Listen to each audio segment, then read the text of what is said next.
Guys, welcome to our YouTube channel. तो आज मैं आपको बताने जा रही हूँ कि आप रीवैल्यूएशन कैसे कर सकते हैं और टर्म एंड एग्जामिनेशन फॉर जून 2023 उसकी रीवैल्यूएशन का फॉर्म आ गया या नहीं। तो जैसे कि आप देख सकते हैं, मैंने गूगल ओपन कर रखा है। मैं यहाँ डालने वाली हूँ इग्नोर रीवैल्यूएशन।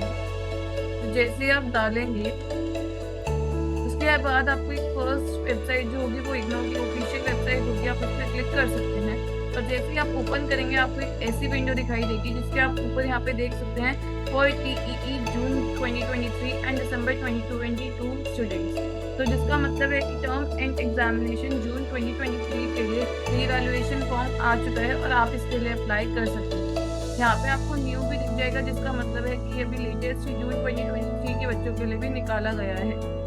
क्लिक है, उसके बाद आपको यहाँ पे दिखाई देगा कि आपको पेमेंट लिंक से जो भी रिलेटेड चीज़ें पूछनी है, वहाँ पे आप यहाँ पे क्लिक करके उसकी रिगार्डिंग आपको इन्फो आ जाएगी। इसके बारे में मैं आपको थोड़ी देर तक समझाती हूँ।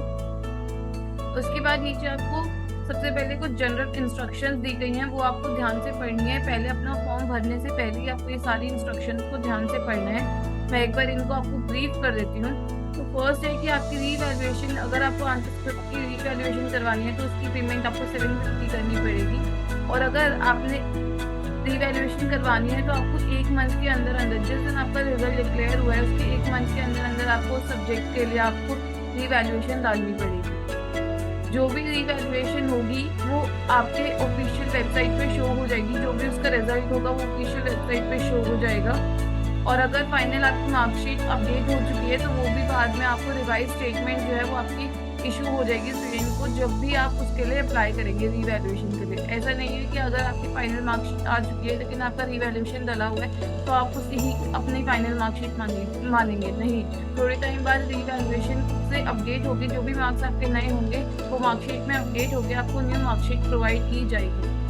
उसके बाद आपके 30 डेज के अंदर अंदर आपको अपनी रीवैल्यूएशन अप्लाई करनी है। ऐसा बार बार आपको इग्नोर हाईलाइट कर रहा है। और रीवैल्यूएशन जो होगी वो सिर्फ टर्म एंड थ्योरी एग्जामिनेशन के लिए होगी। कोई भी practical examination, lab courses, assignment, project, workshop, seminar, extended campus program, internship, dissertation या फिर टीचिंग प्रैक्टिस, इन सब चीज़ों के लिए आपको कोई भी रीवैल्यूएशन नहीं करवा सकते हैं। सिर्फ टर्म एंड थ्योरी एग्जामिनेशन के लिए आपकी रीवैल्यूएशन कंसीडर की जाएगी। उसके बाद आता है कि आपको क्या करना है कि अगर आपको अपने आंसर स्क्रिप्ट की फोटोकॉपी चाहिए तो फर्स्ट है कि अगर आपको अपनी फोटोकॉपी चाहिए आंसर स्क्रिप्ट की तो उसकी पेमेंट 100 पर कोर्स है। जितने भी आपको कोर्स करवानी है आपको 100 पर कोर्स उसका पे करना पड़ेगा। उसके बाद आपको विद इन 45 डेज ही आप अप्लाई कर सकते हैं अपनी आंसर स्क्रिप्ट के लिए, उसकी फोटोकॉपी के लिए।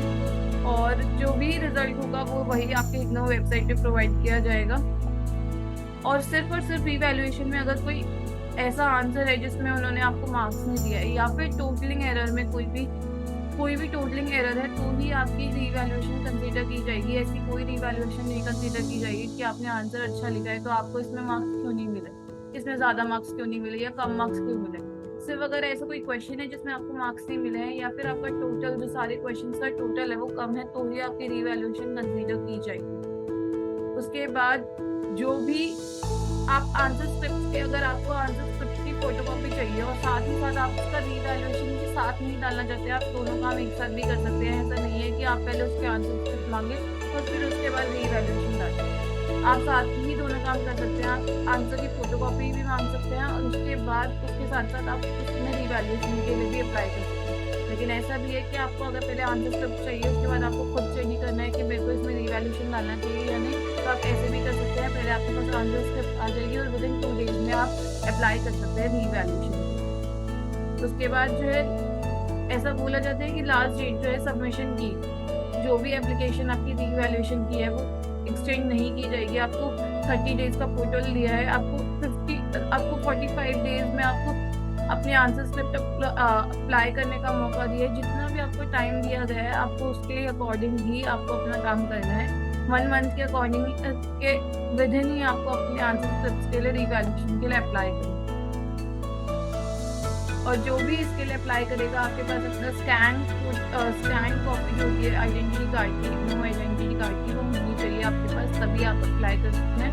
तो आपकी एप्लीकेशन को एंटरटेन नहीं किया जाएगा, आपकी एप्लीकेशन को कंसीडर बिल्कुल भी नहीं किया जाएगा। उसके बाद एक असिस्टेंट के लिए आपको कुछ नंबर दे रहे हैं, क्योंकि अगर आपकी कोई ऐसी रीवैल्यूएशन है, कोई भी आपको अपनी रीवैल्यूएशन के लिए कोई भी प्रॉब्लम है, तो आप इनको कंसल्ट कर सकते हैं। या फिर आपको कोई पेमेंट में ज़्यादा पेमेंट हो गई आपके अकाउंट से डिडक्ट, तो आप इनको कंसल्ट कर सकते हैं। कोई टेक्निकल इशू आ रहा है तो आप इनको कंसल्ट कर सकते हैं। और इंटरनेशनल स्टूडेंट्स को जो भी अपने सबमिट करना है डॉक्यूमेंट्स, या कुछ भी फॉर्म सबमिट करना है ऑफलाइन यूज में, तो आप इन सबको कंसल्ट कर सकते हैं। तो ये सब चीज़ें हैं जो आपको ध्यान रखनी है ये वैल्यूएशन डालने से पहले। तो आगे आप चलेंगे तो यहाँ पे 2-3 इंस्ट्रक्शन और प्रोवाइड की गई है कि आपको लॉगिन पेज में आपको सारे रिक्वायर्ड फील्ड्स को डालना है और फिर उसके बाद लॉगिन बटन पे क्लिक करना है। आप रीवैल्यूएशन और कॉपी ऑफ आंसर स्क्रिप्ट दोनों एक साथ अप्लाई कर सकते हैं, नहीं तो आप 1 बाय 1 भी दोनों को अप्लाई कर सकते हैं। और अपनी सारी मैंडेटरी डिटेल्स को फिल करने के बाद आपको सेव बटन पे क्लिक करना है, तभी आपको पेमेंट लिंक जनरेट किया जाएगा। उसके बाद बोला गया है कि ऐसे कुछ कोर्सेज है जिसमें MCQ बेसिस क्वेश्चन पेपर्स होते हैं, जिसमें OMR शीट्स भरी जाती है, तो उसमें आपकी रीवैल्यूएशन कंसीडर नहीं की जाएगी, क्योंकि ये सारा जो होता है वो कंप्यूटर बेस्ड चेकिंग होती है, जिसमें OMR शीट को बस कंप्यूटर्स में डाल के उसके मार्क्स जनरेट किए जाते हैं, तो इनकी रीवैल्यूएशन कंसीडर नहीं की जाएगी। उसके बाद आपको यही बोला गया है कि टर्म एंड एग्जामिनेशन ही सिर्फ कंसीडर होगा, रीवैल्यूएशन के लिए कोई भी project, practicals, lab courses, assignments नहीं कंसीडर होंगे। आप अपनी पेमेंट्स को डेबिट कार्ड, क्रेडिट कार्ड, किसी भी बैंक के थ्रू आप कर सकते हैं और नेट बैंकिंग के थ्रू भी कर सकते हैं। और यहाँ पे वही है कि अगर आपको दोनों चीज़ों के लिए एक साथ अप्लाई करना है या 1 बाय 1 एक चीज़ के लिए अप्लाई करना है, तो आप उसके अकॉर्डिंग भी चीज़ें कर सकते हैं। तो यहाँ पे आपको नीचे एक डिक्लेरेशन लिखी होगी, आपको यहाँ पे डिक्लेयर पे क्लिक करना है, और उसके बाद जैसे ही आप नीचे चलेंगे तो यहाँ पे आपको ऑप्शन लिखेगा, उसमें आप जैसे ही करेंगे आई एग्री एंड प्रोसीड, उसके बाद जैसे ही आप नीचे चलेंगे तो आपको 2 ऑप्शन देंगे कि आप दिसंबर 2022 के एग्जाम स्टूडेंट हैं या फिर आप जून 2023 के एग्जाम स्टूडेंट हैं। तो जैसे ही आप क्लिक करेंगे तो आपका ये पोर्टल खुलेगा, जहाँ पे आपको एनरोलमेंट नंबर, प्रोग्राम कोड और अपनी रीवैल्यूएशन के लिए आपको करना है, या फिर कॉपी ऑफ आंसर स्क्रिप्ट। अभी यहाँ पे दोनों ऑप्शन दिए हुए हैं, आपको यहाँ पे बस लॉग इन करना है। उसके बाद जैसे ही आप आगे आएंगे तो आपकी ऐसी विंडो खुलेगी जिसमें आपने एनरोलमेंट नंबर डाला, प्रोग्राम कोड डाला, आपका एड्रेस वगैरह, आपको कुछ डिटेल्स दिखाई जाएंगी, और नीचे की चीज़ें आपको भरनी होगी। आपकी ईमेल आईडी जिस पे आप चाहते हैं कि आपकी कॉपी ऑफ आंसर स्क्रिप्ट आपको प्रोवाइड की जाए, आपका एग्जाम सेंटर कोड क्या है और आपका मोबाइल नंबर क्या है। जैसे ही आप कर लेंगे उसके बाद आपको अपना प्रूफ, आप किस चीज़ के लिए अप्लाई करना चाहते हैं, आपकी फी अमाउंट और आपको लास्ट डेट फॉर अप्लाइंग वो दिखाया जाएगा। आपको ये दोनों डिटेल्स भरी जाए, आप भरेंगे तो आपको ये दोनों चीज़ भी दिखाई जाएगी। जैसे ही आप करेंगे आप ऐड रिक्वेस्ट कर देंगे और आपकी नीचे डिटेल्स आपको प्रोवाइड कर दी जाएंगी। उसके बाद आपको एक नो ID कार्ड मांगा जाएगा। आप जैसे ही इसको अपलोड करेंगे और इसको सेव करेंगे, वैसे ही आपके पास फी पेमेंट का लिंक आ जाएगा। आप यहाँ से पेमेंट कर देंगे और उसके बाद आपकी रीवैल्यूएशन की जो भी फॉर्मेलिटीज होंगी वो कंप्लीट हो जाएंगी, रीवैल्यूएशन आपकी एप्लीकेशन सबमिट हो जाएगी। तो ये था कि आप अपनी रीवैल्यूएशन को कैसे कर सकते हैं। आप ध्यान रखिए विदिन 30 डेज में आपको रीवैल्यूएशन सबमिट करना ही करना है। तो जैसे ही आपका रिजल्ट आए आप कंसिडर कर लीजिए कि आपको रीवैल्यूएशन करनी है या नहीं करनी है। रोज़ ही अभी टर्म एंड एग्जामिनेशन के रिजल्ट्स आ रहे हैं, रोज़ नए अपडेट्स आते हैं, तो आप ध्यान रखिए जैसे आपका रिजल्ट आता है आप इन चीज़ों का ध्यान रखिए। Thank you. अगर आपको वीडियो पसंद आई तो वीडियो को लाइक कीजिए और ज़्यादा से ज़्यादा शेयर कीजिए और मेरे चैनल को सब्सक्राइब कीजिए। Thank you.